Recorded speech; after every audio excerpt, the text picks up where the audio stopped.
What you are looking at is one of the most chilling betrayals in modern African history. Six of the world's most powerful nations' countries that usually spend every waking hour trying to undermine each other just did something unprecedented. The United States and China, two global giants locked in a Cold War, suddenly found perfect harmony. But they didn't unite to solve hunger or bring peace. They united to stop Ghana from keeping a fair share of its own gold. This isn't just a policy dispute, it is a diplomatic ambush designed to keep the Star of Africa in its place. If the world's biggest rivals can shake hands the moment African gold profits are at risk, does neutrality really protect a nation? Or is it just a polite way of saying you are open for exploitation?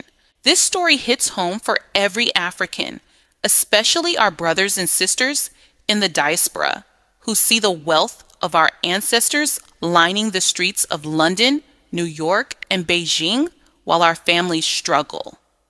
We are seeing a historic test of strength.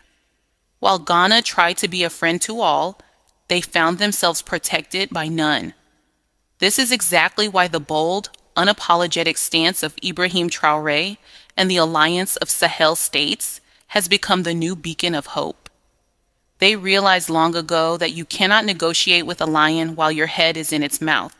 Today, we expose the secret letters, the billions of dollars in stolen margins, and the brutal reality of why being liked by the West is costing Ghana its future. Before we dive into the numbers they don't want you to see, show the world we are watching. Hit that like button, subscribe to Stand with a Sovereign Africa, and share this truth. Drop a comment below with your city and the words "Africa is not for sale" to join our movement for dignity. To understand why the world's most powerful nations are suddenly panicking, we have to look at the numbers that they have tried to keep hidden in the fine print of complicated mining contracts. You see, for decades, Ghana has been told that it is the golden child of West Africa. It is the largest gold producer on the continent and the sixth largest on the entire planet. In a single year, this land produced a record-breaking 6 million ounces of gold. Just think about that for a moment. 6 million ounces of pure, shining wealth pulled out of the red earth of Ghana. This gold is the very backbone of the economy. It is the promise of schools, hospitals, and paved roads for the next generation. But for a long time, the system has been rigged in a way that feels more like a heist than a partnership. For years, the royalty system, the actual money the government gets for allowing these foreign companies to dig up their land, has been stuck between 3 and 5%. That is it. A mere 5% cap was set for a world that no longer exists. Back in 2015, gold was trading at roughly $1,100 per ounce. At that price, a 5% royalty was already small, but at least it was based on the reality of that market. But look at where we are today. Gold prices have not just grown, they have exploded. We are seeing gold hovering around $4,300 to $4,500 per ounce. In some peaks, it has even pushed past the $5,000 mark. That is a fourfold increase in just about a decade. If the price of your groceries or your rent quadrupled, you would expect your income to change too, right? But while the price of gold skyrocketed, the percentage Ghana was allowed to keep stayed exactly the same. It was frozen in time while the mining companies were laughing all the way to the bank. Let me put this into a perspective that hits home. Imagine a man named Kofi. Kofi is 48 years old and lives in a small community near one of the largest gold mines in Ghana. He has spent his entire life watching the heavy trucks roll past his house, carrying away the wealth of his ancestors. Kofi has dust in his lungs and barely enough money to keep his children in school, even though he lives on top of one of the richest gold deposits in the world. He sees the shiny SUVs of the foreign executives driving by, while the local clinic doesn't even have basic medicine. This is the brutal reality for millions of people. When the gold price was low, the companies said they couldn't pay more because they were struggling. But now that the price is at record highs, they are saying they still can't pay more because it will hurt their investment. It is a win-win for them and a lose-lose for the people of Ghana.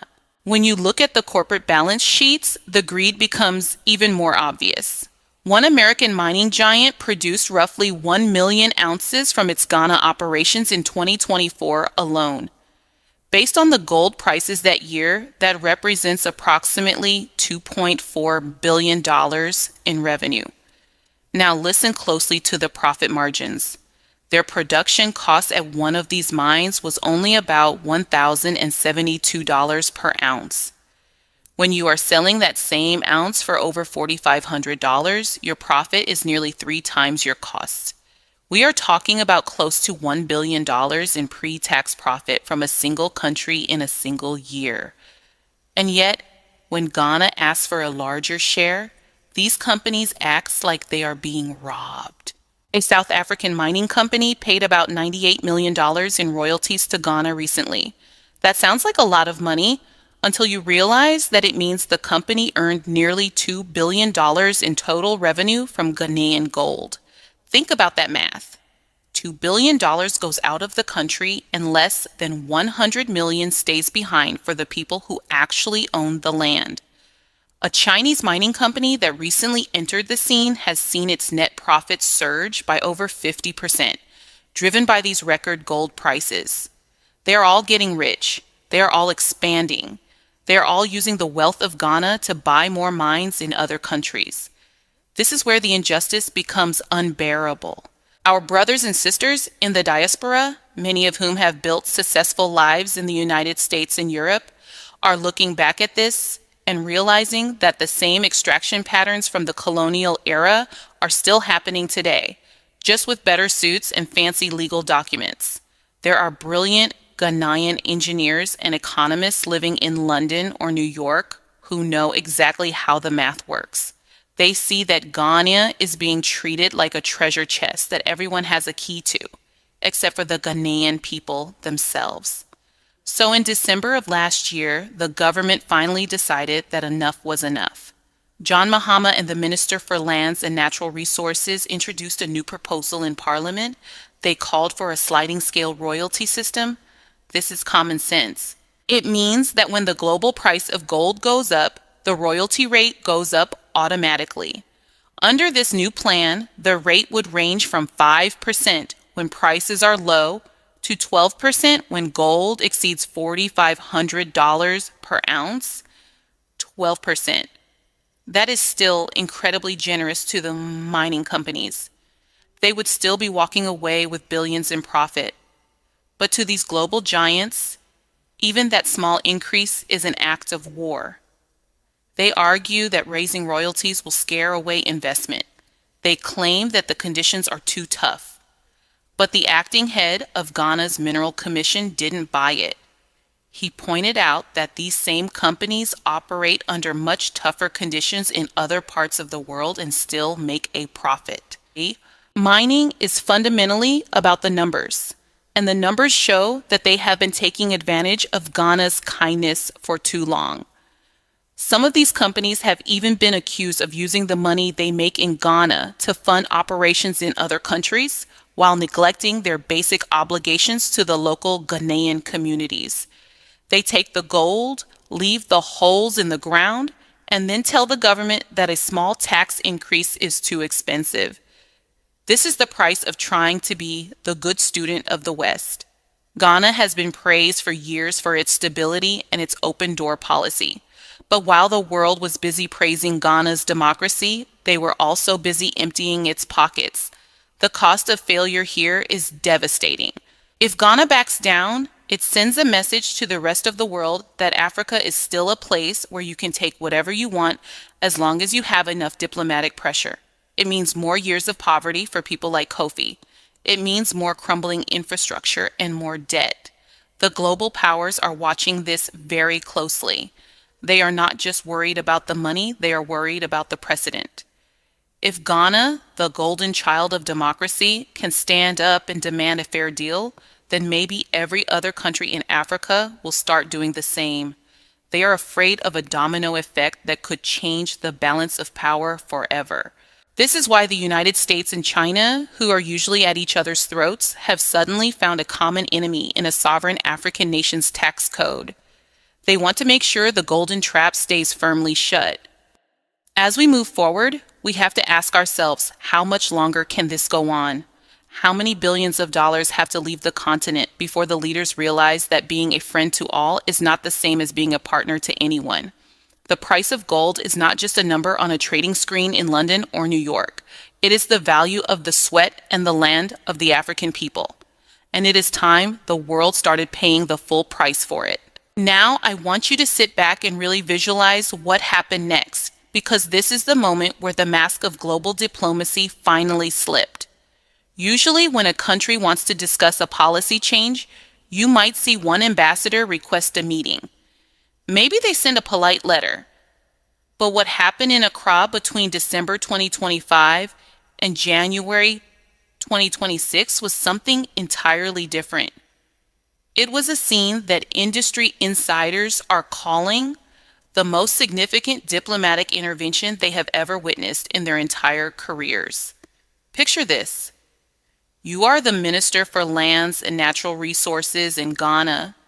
You are trying to do right by your people, trying to secure a bit more funding for your schools and your clinics, and then the door opens. In walks not one, not two, but 6 ambassadors from the world's most powerful economies: the United States, China, the United Kingdom, Canada, Australia, and South Africa. They didn't come one by one to have a respectful dialogue. They came together. They stood side by side in a unified front. They presented a joint document, a collaborative paper, detailing their concerns about Ghana's new gold royalties. Just think about the sheer weight of that pressure. You have the world's largest superpower, the world's rising superpower, and the old colonial powers all teaming up against one West African nation. This wasn't a negotiation. It was a gang up. It was a clear message to the Ghanaian government. Don't you dare touch our profits. The Chinese Mining Association in Ghana even went a step further, sending a formal letter through Beijing's ambassador, warning that the new royalty structure would threaten their operations. But here's the part that should make your blood boil, and it is the part that exposes the pure hypocrisy of the global stage. We are constantly told that the United States and China are locked in a struggle for the future of humanity. We hear about the new Cold War every single day. They are fighting over semiconductors and microchips. They are facing off in the South China Sea. They are arguing over Taiwan and human rights. They are competing for influence in every corner of the globe. The Western media paints them as bitter rivals who can't agree on anything. Yet, the moment an African country like Ghana says, wait a minute, we want 12% of our gold instead of 5%, suddenly all that hostility vanishes. Suddenly, the Americans and the Chinese are best friends. Suddenly, they are sitting at the same table, signing the same paper, and using the same talking points to protect their mining companies. It turns out that their strategic rivalry has a very specific limit, and that limit is the profit margin of their corporations. When it comes to extracting wealth from African soil, the Cold War is put on ice. They have found perfect unity in one mission, telling Ghana to back down and stay in its place. It makes you wonder about the nature of justice in our world today. How is it that a sovereign nation, a country that is supposed to be independent, is not allowed to adjust its own tax laws without facing a coordinated ambush from the world's biggest militaries and economies? If the United States decides to change its corporate tax rate, does the Ghanaian ambassador walk into the White House with a group of 5 other nations and tell the president to stop? Of course not. That would be seen as an insult to American sovereignty. But when it happens to an African nation, it is called diplomatic engagement. I want to tell you about a woman named Mrs. Evelyn. She is 67 years old, a retired teacher living in Harlem, New York. She is part of that proud Ghanaian diaspora that has worked hard for decades, sending money back home, hoping to see her motherland prosper. Evelyn watches the news and she sees the United States talking about partnership with Africa. She sees China talking about win-win cooperation. But when she hears about these 6 ambassadors ganging up on her home country, she feels a familiar sting. It reminds her of the stories her grandfather told her about how the colonial powers used to sit around a map in Berlin and decide the fate of people they never met. She sees that the methods have changed. Now they use joint collaborative papers instead of muskets. But the intent is exactly the same. They want the resources and they want them cheap. The price of failure in this confrontation is not just about a few percentage points on a tax form. It is about the very soul of independence. If Ghana bows to this pressure, it confirms a dangerous reality that African sovereignty is a myth.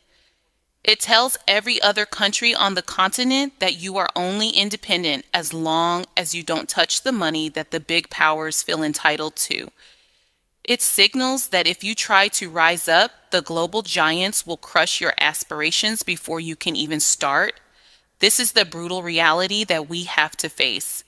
The Western powers in China have spent the last decade telling Africa to pick a side. They want you to be pro-West or pro-East. They want you to sign security deals with one or infrastructure deals with the other. But what Ghana's experience proves is that when you try to be everyone's friend, you actually have no friends at all. You just have a circle of creditors and extractors waiting for their turn to take a piece of you. Ghana has a long history of non-alignment. Going back to its founding fathers, they thought they were being brilliant by diversifying their partnerships, welcoming everyone, keeping all doors open. They thought this would create a shield of protection, but they were wrong. They didn't create a shield, they created a circle of pressure. Every major power Ghana partnered with had its own mining companies on the ground.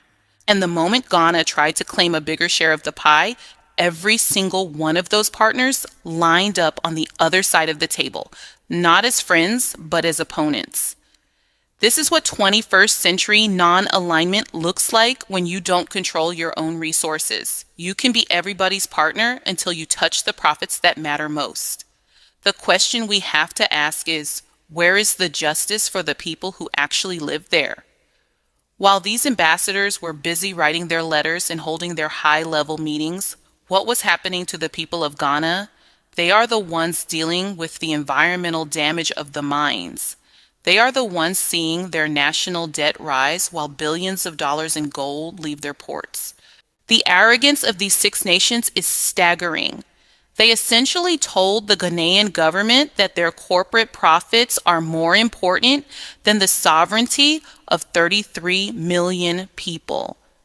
We are at a crossroads. The global powers are testing Ghana's resolve. They want to see if a piece of paper signed by 6 ambassadors is enough to make an African president tremble. They are banking on the idea that Ghana is too dependent on their friendship to say no. But they are forgetting one thing. The world is changing. The people are waking up. From the streets of Accra to the diaspora communities in Atlanta, London, and Paris, people are starting to realize that true friendship doesn't involve an ambush. If this is how friends behave, then perhaps it is time for Africa to stop looking for friends and start looking for respect. Because respect isn't given to those who ask for permission, it is earned by those who set their own terms and stand their ground. The United States and China can find unity in greed, but the African people must find unity in their own strength. The drama unfolding in Ghana is a warning to the entire continent. The giants will only stay united as long as you stay divided and weak. To understand why the world's most powerful giants are panicking over Ghana, we must look at the shadows being cast from the north. There is a new wind blowing across the Sahel, and it doesn't carry the scent of diplomatic compromise. It carries the scent of defiance. This is what many are now calling the TRAORÉ doctrine. While Ghana was busy being the good student of the West, playing by the rules and waiting for a seat at the table, IBRAHIM TRAORÉ in Burkina Faso, alongside his brothers in Mali and Niger, decided to build their own table. You see, the difference between what is happening in Ghana and what is happening in the Alliance of Sahel States is the difference between asking for permission and exercising power. Ghana is asking the world's 6 biggest economies to please understand why they need a bit more royalty money. But in Burkina Faso, they aren't asking anymore. Just last year, in June 2025, the world watched in silence as Ibrahim Traoré's government completed the nationalization of 5 major gold mining assets. They didn't send a joint collaborative paper to London or Washington. They simply signed a decree and transferred those mines to the state-owned company, Sopamib. They took control of the Wahnion and Bungu mines. They didn't wait for a 5-year negotiation, they acted in the interest of their people. This is a nightmare that keeps the CEOs of American and Chinese mining companies awake at night. They are terrified that the Burkina Faso fever will spread. Ibrahim Traoré has been very clear. He believes that if the gold is in Burkinabe soil, it belongs to the Burkinabe people, period. Under his leadership, the state's free stake in mines was raised to 15%, and the law now allows the government to buy up to 45% of any mining project. Think about that comparison. Ghana is fighting a diplomatic war just to get a sliding scale tax that peaks at 12%. Meanwhile, Traoré is moving toward owning half of the entire operation. I want to tell you about a young man named Kwesi. Kwesi is 32 years old, a brilliant geologist born in Accra, but now working for a high-tech firm in London. He is part of that educated African diaspora that the West loves to hire but rarely listens to. Kwesi told me recently that he spends his nights on social media, watching clips of Traoré's speeches. He said, "In London, I am respected for my skills, but when I look at Ghana, I see a country that is still treated like a child.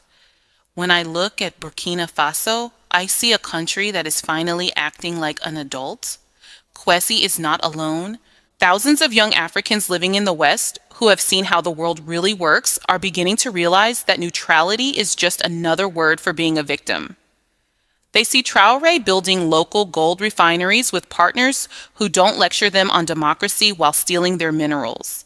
They see Mali launching its own state mining company in early 2026 to handle every single gram of gold. The powers in Washington and Beijing know exactly what this means. They know that if the Alliance of Sahel States succeeds in refining its own gold and setting its own prices, the old era of below-market extraction is over. This is why they are hitting Ghana so hard. They want to make Ghana an example. They want to show the rest of Africa that if you stay democratic and neutral and stable, you must remain subservient. They are using Ghana to tell Traoré and his allies, "Look at what we can do to your neighbor who plays by our rules. Imagine what we will do to you." But they are miscalculating. Because the Traoré doctrine isn't just about mining codes, it's about the psychological liberation of a continent. Traoré's 2026 roadmap is focused on what he calls accelerated transformation. He is rejecting expensive foreign funding that comes with invisible chains. He is telling his people to prepare for a period of rigorous self-improvement. And it's working. Agricultural production is up. The military is reclaiming territory, and for the first time in generations, the people feel like they are the masters of their own destiny. Mali is another perfect example. They didn't just ask for more taxes, they conducted a massive audit of their mines. They found that foreign companies owed them hundreds of millions in unpaid revenues. When one Canadian mining giant refused to play fair, the government simply took control. They proved that a piece of paper signed by a foreign ambassador doesn't mean anything if the people on the ground refuse to be intimidated. This is the brutal reality that Ibrahim Traoré has exposed. The global powers are only as strong as your fear of them. The contrast could not be sharper. Ghana is being ambushed by 6 ambassadors because it left the door open for everyone. It tried to be the bridge between East and West, only to find that both sides were happy to trample over the bridge to get to the gold. The alliance of Sahel states, on the other hand, chose their partners deliberately. They chose partners who were willing to build refineries, not just export raw dirt. They realized that in the 21st century, sovereignty isn't a gift, it's a conquest. If Ghana fails to hold the line, the cost will be the total loss of leverage for every moderate African nation. It will prove that the only way to survive is to go the way of the AES. The giants are trying to prevent a revolution of the mind. They want to keep Africa fragmented, where companies can play one country against another to see who will accept the lowest royalty rate. But when TRAORÉ speaks about a united Sahel, he is talking about a mineral block that could rival the world's biggest economies. Imagine a future where West Africa doesn't just export gold, but sets the global gold standard. Imagine a future where the wealth of the soil pays for the technological universities of the youth. That is the vision that Ibrahim Traoré is fighting for. And that is exactly what the United States and China are trying to kill in the cradle. They aren't just fighting a tax increase in Ghana, they are fighting the ghost of Thomas Sankara, which has been reborn in the heart of the Sahel. The price of failure is another century of poverty in the midst of plenty. But the reward of courage is something the world hasn't seen in 500 years. An Africa that looks the world in the eye and says, "My resources, my terms." The lesson from the Sahel is clear. The only way to deal with a bully is to show them that you are no longer afraid to hit back. As we bring this journey to a close, we must realize that what is happening in the halls of power in Accra is much more than a debate over a few percentage points of tax. It is a spiritual and political battle for the very soul of the African soil. For too long, we have been told that our wealth is a burden, that we need the permission of foreign giants to eat from our own table. But as Ibrahim Traoré has so bravely shown us, the chains are only as strong as our belief in them. Ghana stands at a crossroads that will define the next 50 years of the continent. Will they choose the comfort of a false friendship, or will they choose the dignity of a hard-earned truth? The ancestors are watching. The generations yet unborn are waiting to see if we will leave them a legacy of abundance or a legacy of empty minds and broken promises. This gold is not just jewelry, it is the physical manifestation of the sun that shines on our land. It is our destiny. Whether the United States and China find unity in their greed is irrelevant if the African people find unity in their purpose. We are the ones who decide if the golden trap finally breaks. We are the ones who decide that the era of being everyone's friend and nobody's partner is officially over. Today, I'm not just asking you to support a channel. I'm asking you to join a movement of the mind. I'm calling for a ritual of sovereignty. If you believe that African gold belongs to African children, then I want you to take a stand right now. This is our golden vow. I want you to head to the comments section and perform this ritual with us. Type the words sovereignty first, followed by your city or country, and then add one short message of hope or strength for the leaders who are being pressured right now. For example, Sovereignty First Houston, Texas. Stand firm for the next generation. By doing this, we create a global wall of support that no diplomatic paper can tear down. We are showing the world that the diaspora and the homeland are one heart and one mind. Let us flood the algorithm with our collective will so that every diplomat in Accra knows the world is watching. If this message stirred something in your spirit, if you believe in an Africa that sets its own terms, then please subscribe and tap that notification bell. We don't just report the news, we build the future. Stand tall, keep your head high, and remember that you are the descendant of kings and queens who owned the gold long before the first ship ever arrived on our shores. Your blood is royal and your land is sacred. I am your host, and I am honored to stand with you in this fight for the truth. May God protect the land, and may our leaders find the courage of their ancestors to speak truth to power. I will see you in the next one. It is a bye bye for now.